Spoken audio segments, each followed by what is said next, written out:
So welcome, I'm Jane Andrews, the president of the League of Women Voters of San Diego. Now, on your table, in addition to the information about our events, there is a letter that we sent to our local Congress people on the 19th. So the National League, we really take our direction about the topic of immigration from the National League. But the National League stepped up last week and has been involved in letters to congressmen about restricting funding for ICE and also starting an investigation into greater oversight of ICE. So that letter is about that topic. It's from the two county leagues and to our Congress people. Wanted you to know about that in these sober times. So Thad Kousser is well known to the League. He's given us post-election review and debriefs on many occasions and been just full of insight. So he seemed like the ideal person to review this past year for us. And when I invited him at the end of September, I said, we're going to leave the topic open-ended because there's new information all the time. So he has been a member of the UCSD Political Science Department since 2003. He was chair 2016 to 22. He is now co-chair of the Yankelovich Center for Social Science Research and also co-chair of the new Center for Transparent and Trusted Elections, which he will tell us about. So, Todd, Thad, welcome, great to see you, thank you. Thank you.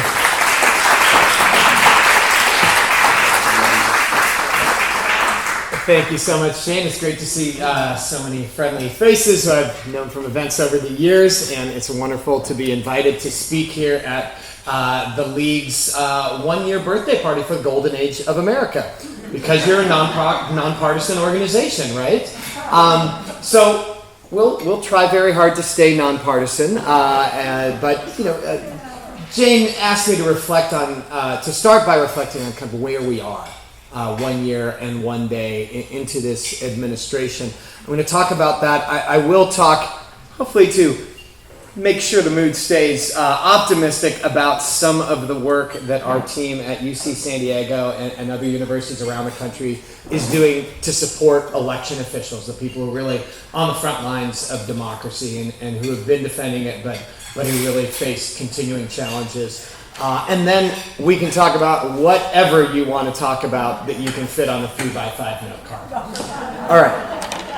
So where are we a year into this extraordinary presidency? Well, yesterday was the day for everyone to reflect on this. When I was asked this, I thought, well, I think there are really three areas in which this presidency stands out, in which, as someone who tries to, I write a textbook on American politics. We finished our last edition about a year ago, and we're going to have to, it's called The Logic of American Politics, which is increasingly, yes, a punchline. We're going to have to revise it. And so we've been thinking about kind of what has marked this presidency as extraordinary. And I think on three dimensions, regardless of which way you view this president and his policies, I think most people would agree that this really does stand out in how active, how unilateral, and how personal this presidency has been. So how active has it been? Well, we have seen so much. Every week feels like a year in the news cycle. Things change so much. And that doesn't just reflect, I think in his first presidency, it felt like that too. And if you look back on it, you say, really, there wasn't that much that happened, and then there were tweets, there were statements, there was a lot of smoke, but not as much fire. But this time there was really a lot of consequential policy change. So the president has issued, and really this marked from his first day in office, right? He has issued 229 executive orders. As context, that's about 3 times what Joe Biden did in his first year of office, about 5 times what Barack Obama did, and more than any other American president since FDR, who did make huge use of the executive order and who was attacked for being a king in his day. So these executive orders have really been consequential. Many of them have really moved policy areas. They've moved bureaucracies. Right, we now have 330,000 fewer federal employees than we did a year ago. As you know, USAID, Department of Education, IRS, Consumer Protection Bureau, Department of Agriculture. In a lot of those areas, through executive orders and through other actions, they have really succeeded in trimming. The Trump presidency succeeded in one of its goals of trimming the federal workforce. Those executive orders, when I was commenting about them a year ago, I took a very naive position. I said, this is a brilliant move because Donald Trump knows that 9 out of 10 of these are going to be overturned by the courts, but he'll get credit from his constituency for having taken that position, and he can blame somewhere else. So he'll get the political credit even if he doesn't have the policy effect. And I think that there are 2 ways that I was wrong then. One is that more of these have been sustained by the courts, who have embraced what's called the unitary executive theory, the idea that Congress imbues with the executive branch the full power to take care to implement the laws, and that the president should not be unfettered in doing so, because the courts have changed jurisprudence on what an executive could do, though the court has also pushed back in many of those areas. Today's Supreme Court argument on can a president unilaterally dismiss a Fed governor, that seems like the court will side against the president on that. So there have been some guardrails, but the breadth of those guardrails has been pushed out by this Supreme Court. The other thing that I didn't understand was how much, even in the time it takes for an executive order to be overturned, it can really change the reality on the ground for the people who rely on the services. That agency temporarily halts. You saw this with food stamps, being halted during the government shutdown. What a huge impact that had on the ground in places like San Diego and all around the country. So in the time that it takes for anything to be restored, an executive branch can do a lot, and often the people who then have the expertise to then restart the engines are gone, either voluntarily or they've been fired, and the court may order them to be rehired, but it takes a long time. So we've certainly seen that with the research grants. They go to a lot of really important, health research and other life-saving work that a place like UCSD does. The executive, it takes a long time, that dislocation, when a grant halts, when those people leave, it really changes the reality on the ground. So I think through those executive orders and through the big beautiful bill, which really both cemented the major domestic policy accomplishment of Donald Trump's first term, long-term tax cuts, and did what he failed to do in his first term, which is make long-term cuts to health care. Medicaid cuts that will affect about 12 million people who will lose coverage, and the cuts to Obamacare through premium subsidies that will dramatically reduce the scope of that for people who need government assistance to pay for healthcare. So those things really have changed the on-the-ground reality, and immigration enforcement has changed. It has dramatically stopped the flow of immigration into the U.S., and it's changed people's lives in the United States. The League has a strong position on that. I will let you guys decide whether you like that change or not. But it clearly has changed immigration policy. So it has been an impactful presidency so far. It's been unilateral because everything we've been talking about, other than the big beautiful bill, has all happened through executive order. And not only has this president been remarkably unilateral in domestic policy, and he succeeded in doing so because he hasn't been challenged by members of his party even when they've said they disagree with him.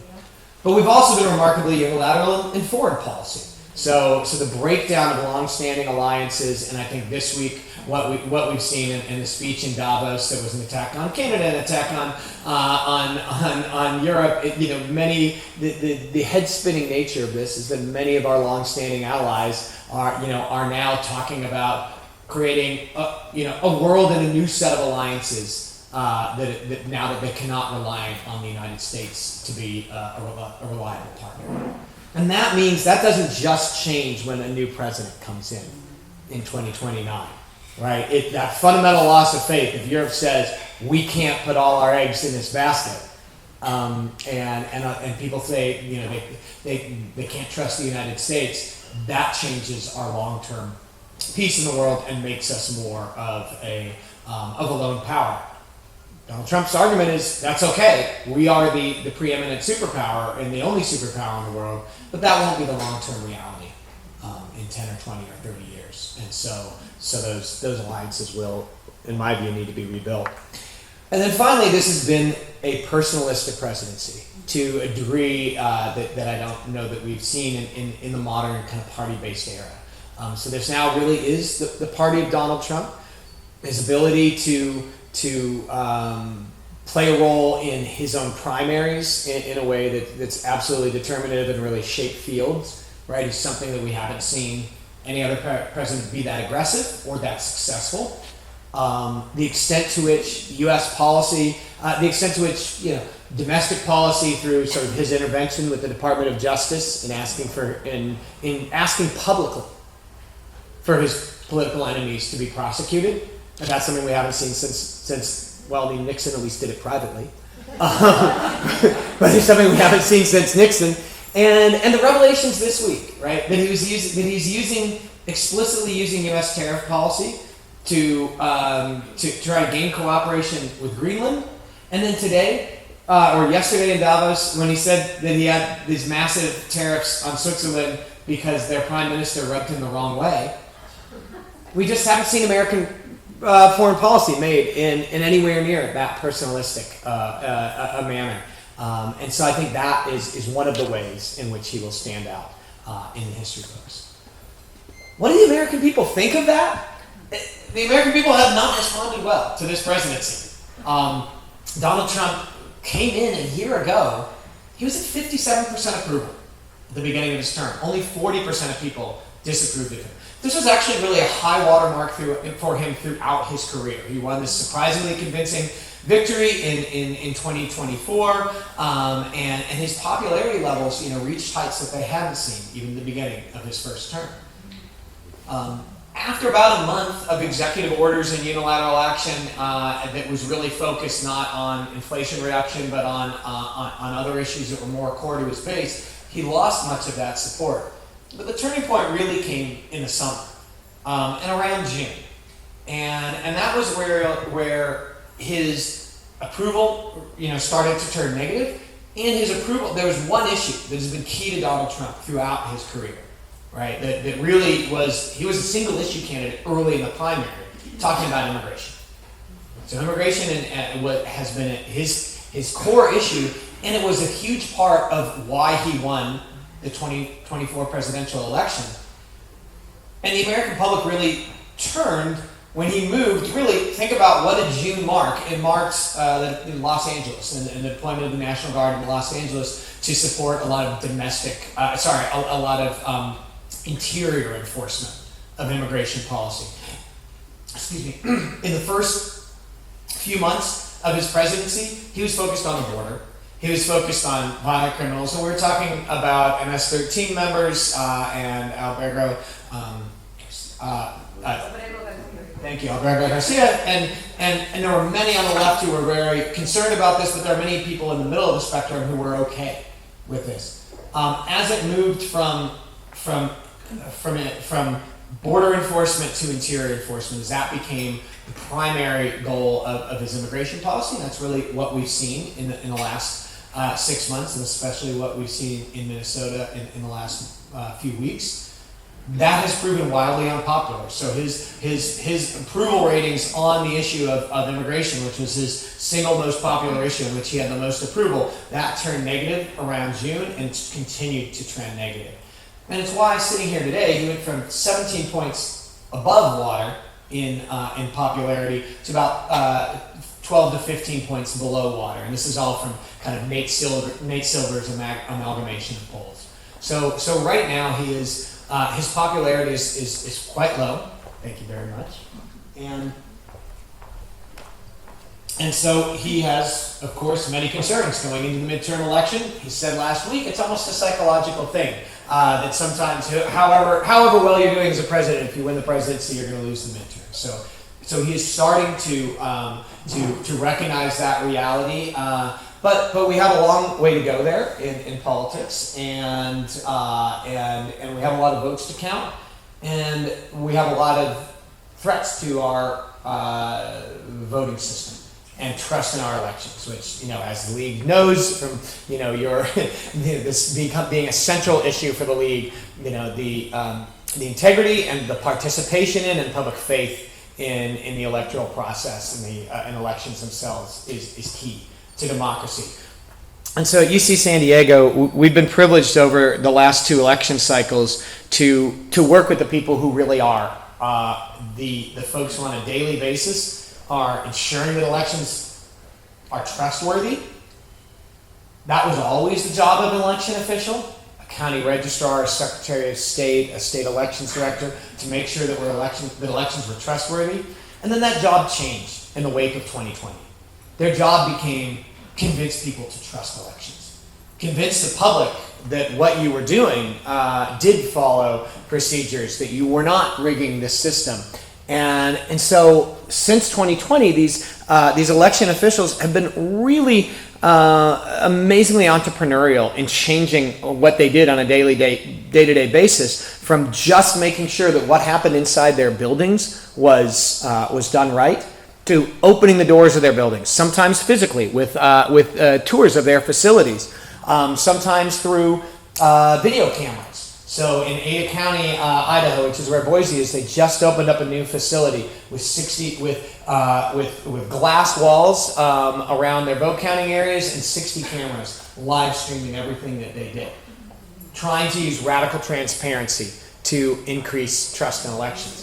And they gave tours to the public starting today. And when you walked into that tour, you clicked a QR code and took a short survey about your trust in the vote counting process on your phone. And then when you walked out of that, you took another survey. And that's a survey that we co-designed at UC San Diego with that county, and that we're using to give them data to figure out, is what they're doing something that works or not. Because they've been trying lots of things. So these are examples of videos that the Virginia Board of Elections did that showed who all the local clerks were in every county, showing that they're people just like you, to try to convince people to trust elections. This is Dean Logan in LA County. That's the single largest election jurisdiction in America.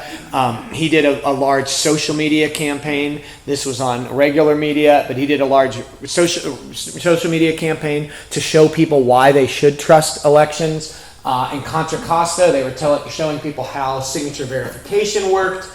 This was the U.S. Election Assistance Commission, put out nationwide and state level videos explaining protections on elections all across America. This were Bay Area counties that created graphics explaining their protections. They're all trying different things to try to increase the transparency around elections, to try to increase America's trust in elections, to make sure that this pillar of democracy isn't under attack in the next elections. And our goal has been to work with them to help determine what works, what doesn't work, and what works best. To do this based on rigorous data using scientific methods that we're publishing in peer-reviewed journals, but also bringing to them in one-page readable formats, and it's trying to bring that data to them in real time so that they can get that data and use it to plan their campaigns in advance, to figure out what they should invest in, to justify those investments to appropriators, and to spread the word. Once you've found a successful intervention, we're going to all their national and regional conferences of election officials, spreading the word about interventions, trust-building interventions at work, and learning from them about what new topics they want to see explored in the next election. So I want to show you. I want to get to your questions. I know we're 17 minutes in, so I will go just kind of show you a little bit of a taste of what we're doing, and then I'll show you some data that we just collected preliminary results that are not yet public from a new national survey that we just did to see where trust is a year looking towards the midterm elections. Okay. So starting in 2002, we began, and who the we are is a large group of faculty members, graduate students, and postdoctoral scholars at UC San Diego, and then faculty at Rice University, Stanford, Yale, USC, UC Davis, Riverside, and the University of Georgia. All of this is funded by a nonprofit, nonpartisan group called the Election Trust Initiative that's funded by Pew Charitable Trust, Packard Foundation, Hewlett or Packard, one of those, sort of a large group of right, left, and center groups that are staked in just having elections be trusted again. So we work with these election officials like the Registrar of LA County, Secretary of State Stephanie Thomas in Connecticut, Judge Schode of Colorado, Jesse Harris of Georgia. We also worked with the Elections Director of Texas. We're working with the state of Oregon and Arizona officials, sort of a lot of the places that have been kind of the center. Georgia, Texas, Arizona, the center of a lot of these election controversies. And so we work with them and we say, what do you want to do? We can run surveys in your jurisdiction. We can find out what your constituents trust, what they don't trust about elections, what their experiences were. And then, what are you trying to do? And one of the things that they were all trying to do in leading into the 2022 election was just create videos. Some of them professionally produced, some of them just charmingly amateurish. Just down on the floor of a Bow County facility, here's the staffer with holding up the cell phone, and this guy, who reads very Republican saying, "Hi, I'm John Scott. I'm the Secretary of Texas, and y'all want to hear how we, protect elections here?" And we asked them, like, okay, who do you think we can test whether these things work and whether they increase trust? Who do you think is going to have their mind changed by these videos? Who do you think will move the most? And one of them looked at me and he said, "I don't think any of these are going to work. My mom doesn't trust elections." And I explain to her all the reasons, but she says, "I saw this on Facebook. I don't really trust them." So what we did was a really simple thing in our first round of research. We would take some of these videos, like one from Virginia, like one from Maricopa County in Arizona, and we survey 3,000 people. We randomly assign 1,000 of them to watch the Virginia ad, 1,000 of them to watch the Arizona ad, and 1,000 to watch some that had nothing to do with elections, Jake from State Farm. We'd survey them before about their levels of trust. We'd survey them afterwards. The only difference between these groups was what they'd been randomly assigned to. So this is kind of like the drug and the placebo. And so you can just compare those. And what we found was across the country, at least we did surveys in 4 states and national surveys. And not everything worked, but at least one of these ads worked in every state. And the change in the percentage of people who said they trusted elections, some or most of the time, ranged from 2.5 to 4.5, 7.5, sometimes as much as 13 percentage points, which is really large for one of these surveys. So they were really moving the dial in a way that we don't usually see in this sort of research. We went back to them and we presented them with this information, and they said, in 2023, they said, well, we've got this other issue, which is, especially in places like Arizona, and California's like this too, it takes a long time to count the votes. Now, there are lots of reasonable reasons it takes a long time, but it takes a long time to report the results, and people get really suspicious. And so they said, well, we want to find out about that. Is that a real problem? Is there anything we can do about that? So using Arizona, that had an election where it took about a week to call the 2022 governor's race, in a national survey, we presented that information to about half of the people, and half we also said, half of the people we said, hey, they had this election, Katie Hobbs, the Democrat, won. Half we also said, and it took a week. Well, then the people who heard that it took a week for the news organizations to call that election, their trust was about 8 percentage points lower. So this is so it showed sort of with strong scientific evidence that this was a real cause of distrust. But half of the people in each of those groups, we had shown them before they heard that information, a video that Arizona actually produced. So we always use a real video, a real treatment that they produced that said, it was called Accurate Results Take Time. And it just explained all the reasons why. We got to count these, we got to verify the signatures, we got to wait for things to come from military overseas ballots. And the people who watched that video were kind of inoculated against the decline in trust. And so we found, in this article that we then kind of were able to get out in a scientific journal in time for for a couple months before the 2024 election, and then really roll it out to election officials and get them to kind of use this messaging. We found that if you explained why it took so long to cast the votes, you could inoculate people against some of that decline in trust. All right. So then, after we kind of took this on the road to election officials around the country, they came up with great ideas. And so for 2024, we had this huge list of to-dos by all these election officials, asking questions like, well, when we do these facility tours, do those work? What about these post-election audits that we do? Is there a way we can convey that information? How do we reach out to Latino and Black and Native American communities that have been shut out of elections for many years? What's their gap in trust, and what are effective ways to communicate to those communities about why they should feel staked in elections? When I do an interview on earned media, free media, does that work as well as when I buy a TV ad? What happens when you watch one of these videos and then Donald Trump claims fraud? Can you get these effects do these effects survive that? And then what if you did, one group came to us, a foundation in Houston, and said, we want to run a full-on information campaign in the month leading up to the 2024 election when there are all these other things going on and all these other voices and all this cacophony of fraud claims. Can you do that and then test people afterwards, not immediately after watching the video like in our survey experiments, but just run a real campaign and then come back to them and see whether trust moves the dial.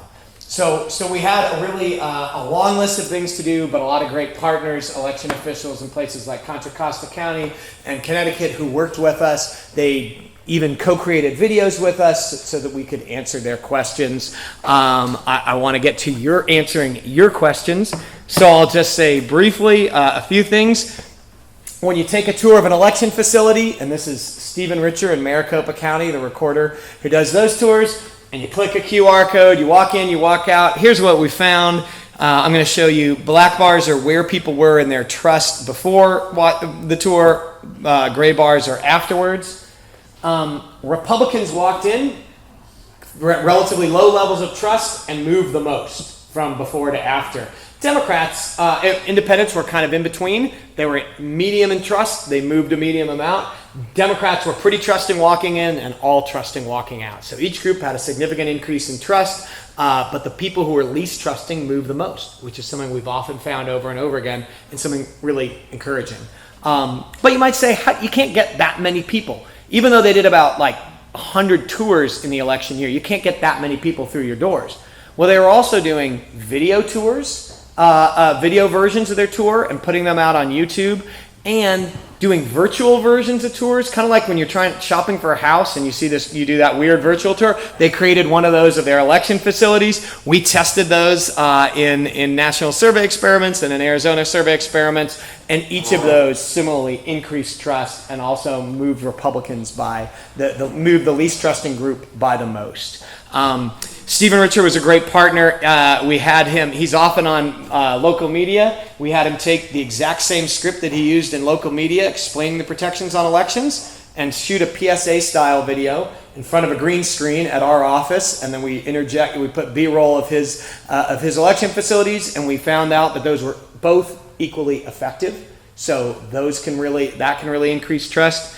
We worked with Stephanie Thomas, the Secretary of State of Connecticut, and her Deputy Secretary of State. They held very similar offices. They each recorded the same 3 messages, so we could get the effects of varying the message. Some of these tailored to election protection, some of them about voting rights, some of them saying you belong in elections. We're looking for messages that might resonate with minority communities. And we also varied the messenger because same message, same backdrop, same office, same everything, only the person changes.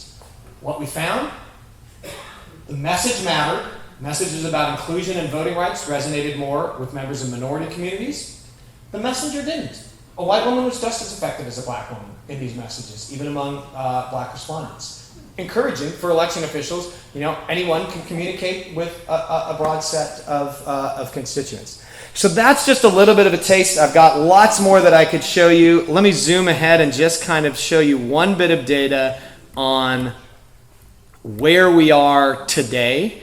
So we fielded a survey, nationally representative survey from mid-December to early January to see like where are people on trust now. A little bit of a backdrop is the 2024 election actually led to a really strong increase in trust. So we did a survey just before, in the few days leading up to the 2024 election, and then just after Donald Trump won it. Shockingly, Republican trust went up from 54% to 82%. Democratic trust declined, but not very much, because Democrats had been really echoing these messages about trust. So we're at this time where actually the parties were not polarized on trust. And everyone was quite trusting. Between 73 and 82% of people said they strongly or mostly trusted that the 2024 general election votes were counted as intended. Where are we today? We are still not polarized. The parties all moved down together. So we're at much lower levels of trust, about 60% overall. With each group really declining in trust. What are people worried about? Well, we asked people various things like, what do you trust, or this was actually, what do people distrust?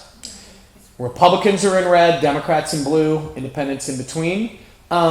Republicans are really worried about things like mail ballot voting and people who are non-U.S. citizens voting. That's something that's long been a Republican concern. Democrats hardly worried about that at all. So there's still polarization on that. What really popped, what was new, is this question: do you trust that congressional district lines are drawn in a way that fairly reflects what voters want? Yeah. Democrats and independents, majority, of Democrats and almost a majority of independents not trusting of that aspect of elections. And really, Republicans don't love that either.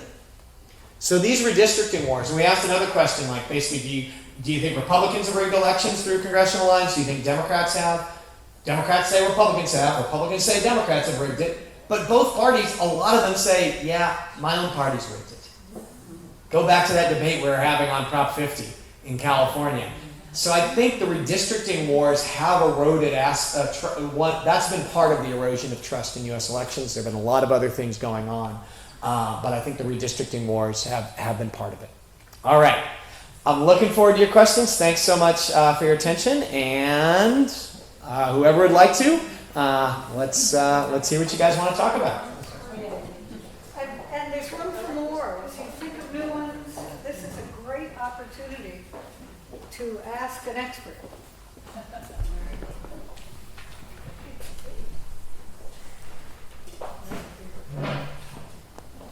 I'm going to try this mic because I've heard it's good. Okay, now Bob says it's not good. How's this mic? Is it loud enough in the back? I think that one's better. Okay, I'm going to stand here and so, does stated trust in elections translate to people voting more or less? Yeah. And do you measure effect on behavior change in addition to changing beliefs? Yeah, so thank you. That is a great question. Spoken like a social scientist and many of our reviewers for our articles. So in our first survey on this, we asked people, about their level of trust and correlated that with turnout. And they are correlated. So people who said they mostly trusted elections, 82% turned out in the midterms. People who said they didn't trust elections, 67%. Now that's actually pretty high, right? If you're, turning out. But it could be people saying like, I trust that my vote will be counted. I'm worried about other people's votes, coming into, illegitimately casting votes. So I should vote. So it's reasonable to expect that. But so there was about a 15 percentage point gap. But the question is it really causal, right? Is it just maybe that like you just you're bought into the American system and you're going to vote, you're going to trust all of those things, or you're a little bit alienated. So to try to get at that, we did one survey experiment and one field experiment, where the idea is, okay, so social scientists want to get at if we want to get at cause and effect. One of the best ways to do that is you randomize something, like you randomize who sees this video or who doesn't. just like a drug trial, drug versus placebo. The way we randomized it in the survey experiment is we showed people these videos and we asked them not only about their trust, but we also asked them a few questions. We said, do you intend to vote in the next election? Would you like to be a poll worker? And would you support a pledge that says that candidates should? Would you support candidates who take a pledge that says I'll respect the results of the election even if I don't win? Right. So these are not behavior; these are intended behaviors. But what we found was watching one of these videos did move the needle on these. People would move a lot on trust and only a little bit on their voter percentage on their turnout. But a video that increased trust by about 10 percentage points had about a 2 percentage point estimated effect on turnout. In this large field experiment that we did in the 2024 election, we saw an effect on trust, a much smaller effect on trust when these messages were kind of drowned out by the cacophony of everything else in the campaign, but one that was still statistically significant. So people changed their attitudes. We didn't see an increase in turnout. Now, maybe that was because trust doesn't truly cause turnout when it's out there in the population, or maybe it's because everybody was going to turn out in this election. It was a very high turnout election, and this was among conservatives in Houston, who are a group that turned out at 87%.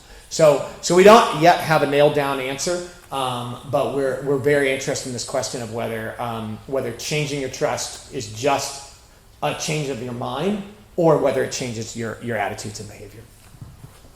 Okay, the next one is, I think I'm going to use this. How much did the pandemic impact trust in the outcome of the 2020 election cycle? Did the pandemic heighten fear about elections? Yeah, thank you. I think the pandemic brought change, and one thing people really hate is change in voting systems. Right? It's something that a lot of people have grown up with. Think about it in California. When we moved to the Voters' Choice Act in 2018 and 2020, and suddenly your neighborhood polling place is gone. And you have a vote center and you have this vote by mail ballot. That's really different, right? This thing that we've celebrated has been part of our traditions. It's something that my parents took me to the polling place. I took my kids to the polling place, right? A lot of people were worried and concerned about that.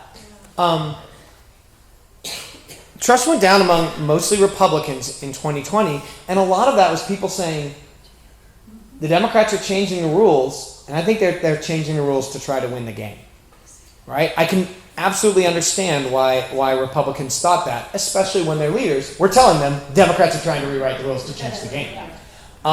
We know from work, not our team, but teams at Rice and and Florida State University really show that it doesn't really matter what the voting laws are. What really reduces trust is when people hear that a law has changed. So they're very suspicious about that. And I think that was part of the pandemic led to necessary changes in how people voted, right? Lots of people were very concerned about, the potential for disease transmission at the polls, but those changes led to reasonable concerns. So our team did a set of 4 national surveys during the course of the pandemic, starting in April and ending in October of 2020. At the beginning of that time period, there was very little partisan gap in support for voting by mail or trust of voting by mail. This was something Republicans had done for decades in California. We did a similar survey in California, and there was no partisan gap. That gap, every time we did a survey, that gap grew. And it was really growing because of what people were hearing from their president. And we had a survey experiment in there at the same time that also informed people about scientific predictions of just how much disease spread that there would be in the fall, like how much of the reason, it's kind of the justification, the scientific justification for voting by mail and moving away from polling place voting. Democrats and independents, when they saw that information, they became much more supportive of voting by mail. Republicans didn't move at all when they were exposed to that scientific information. And so I think that's sort of a subtler point that I think your question and answer is trying to get at. Another thing going on in America at the time is part of America was believing scientific expertise, part of America was doubting scientific expertise. And so that compounded the effects of people saying, if I don't really trust the scientists, I don't really trust the predictions of disease spread, I don't really trust that we need to move to voting by mail. And that increased that partisan polarization. You want to grab a drink of water? Thank It's you. allowed. You're a good talker, but I think a breather is a good idea. Okay. Exhale. Okay, what concerns do you have about election interference and vote suppression? What steps can we take to protect elections? Yeah. Thank you. One of the things that I didn't show you from our surveys, we asked people, do you expect to see poll watchers at your polls, at polling places in your area? Lots of people said they did. Would that make you more or less confident? Almost uniformly, people thought that would make them more confident. Do you expect to see National Guard? About 25 to 30% of people, depending on their political group, expected to see National Guard present at voting locations in their area. And then we asked, and they were much more split about whether that would make them more or less confident. And then we asked people, do you expect to see Immigration and Customs Enforcement at polling places in your area?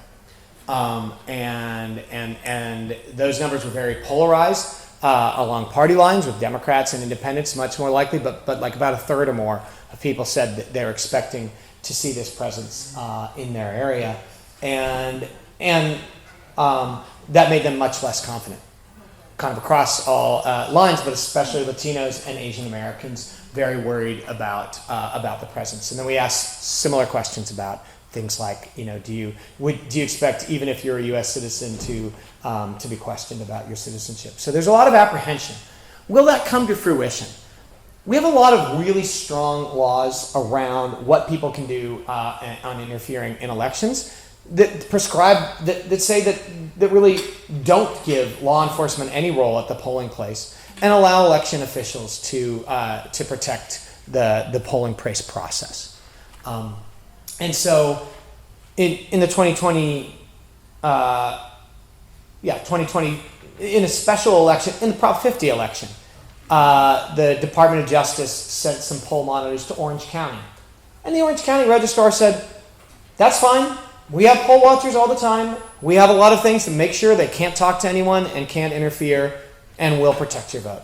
And so I think these election officials who have done such a fabulous job in really difficult times, they have a playbook and they have a set of laws and they have a set of professional norms. And I think they will work very hard to ensure that one, I don't think there's going to be that large a federal presence, touch wood.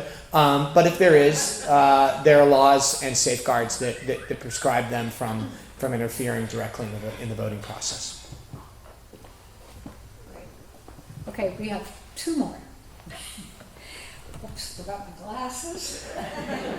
Problem. Okay. In schools, should we still teach that the USA has three co-equal branches of government based on the inaction of Congress this term? Executive branch can have almost complete control. Yeah. The power of the branches is fluctuating, right? And we've seen the rise and fall, ebbing and flowing of presidential power. Presidential power was massive under Franklin Delano Roosevelt, and Congress didn't check him, and when the courts checked him, he threatened to pack the courts, right? So you've often seen with both parties these attempts to expand the bounds of the presidency. Democratic president, the presidential power reached a low ebb with the Watergate, the scandal and the reforms that came after Watergate. But presidents have steadily been building up presidential power. Barack Obama and Joe Biden each used unilateral powers in ways that many of the people on the other side of the aisle thought were they were just as mad about them being illegitimate as many Democrats are now. And the court struck them down. Things like Barack Obama's Clean Power Plan that mandated that each state have a climate change program, that was struck down as federal interference by the Supreme Court. Joe Biden's, the DACA program is often, that is something that the conservatives focus on as an extension of unilateral power that directly flouted the will of Congress. Same thing with Joe Biden's forgiveness of student debts, which was also struck down many times, at many points by the courts. And so there's been this ebb and flow of presidential power. It is clearly at a modern all-time high, but it is not solely the province of one party, and it's not as if a year and 2 days ago we had Congress as a co-equal branch.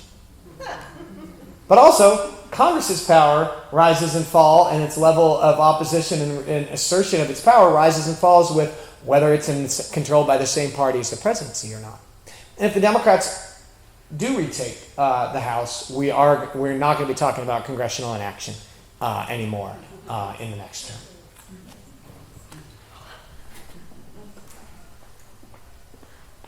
Okay, the last is a consolidation of a few questions. So, yeah, get a glass of water for sure. So, the first question is, what are some of the bright spots that you see? The second is, what is San Diego doing to enhance trust in elections? And the last, sort of a wrap-up, which is, what aspects of the work of the League do you think are most important in the year ahead? Yeah. Thank you very much. I think the bright spots, that's easy, right? I've seen these election officials, many of whom are nonpartisan, many of whom are partisan, elected Republicans and elected Democrats who are putting their political careers at risk. So Stephen Richer, that guy from Maricopa who we've worked with so much, he's an elected Republican. He got primaried in his own party because he has been such a strong defender of elections, and that's put him at odds with President Trump. So he's really a profile that's encouraged story, as are people like Brad Raffensperger, the Secretary of State of Georgia. I didn't find the 11,000 votes, and people on the other side of the aisle. So I think really this nonpartisan commitment to democracy that we've seen all across the country at great personal cost, that's a bright spot of America. In San Diego, so the first grant that we got to work in this area was joint with Brian Adams, a great professor at San Diego State, and we worked with a few community organizations and the registrar of voters, Cynthia Paz, and when we kind of came to them and said, hey, well, what's going on in your communities? Where's the lack of trust? One of the things they said, we don't really have a big trust problem in San Diego. That's not our issue. What our issue is just voting is changing is when we're moving to these vote centers, and a lot of people didn't have information about them, especially communities that weren't covered by the languages that are covered under federal and state law. And so what we used it was a relatively small grant. What we used that grant was to fund these community groups to take the registrar of voters information, nonpartisan factual information, translate it into Somali, Swahili, and Arabic, and create door knockers and distribute them to voters all around so that people could just learn how to exercise their right to vote. So fortunately, San Diego, I think, hasn't seen, although I'm sure there are some loud voices, but there hasn't been these sort of mass problems with skepticism, organized skepticism about elections. And then finally, what could the League do most effectively? I think the one of the great things that the League does is it brings people together with, like Common Cause. I was on the board of Common Cause for a long time. Everyone knows that Common Cause is sort of a lefty organization that will give everyone a fair shake. And I think that's the League's reputation, right? I think the League has a sterling reputation for, in the realm of election law, providing really good analysis and really clear guidance. So I always look to the League and Common Cause when I try to figure out how I should think through a local ballot measure to change the structure of government, a state ballot measure, something like Prop 50 that's complicated, that there are reasonable arguments on both sides. I think the League has a great brand name in that. But I think the league's biggest brand name is to be sort of a fair player, to provide campaign finance data that everyone can trust, to provide election officials' positions and voter guides that everyone can trust. And I think doing that public, harnessing what your brand is and continuing to do that nonpartisan information, I think it provides a real service, and it's one that I use in every election. All right. Thank you so much. Thank you so much. This is a little token of our appreciation. We really, it's great to have you.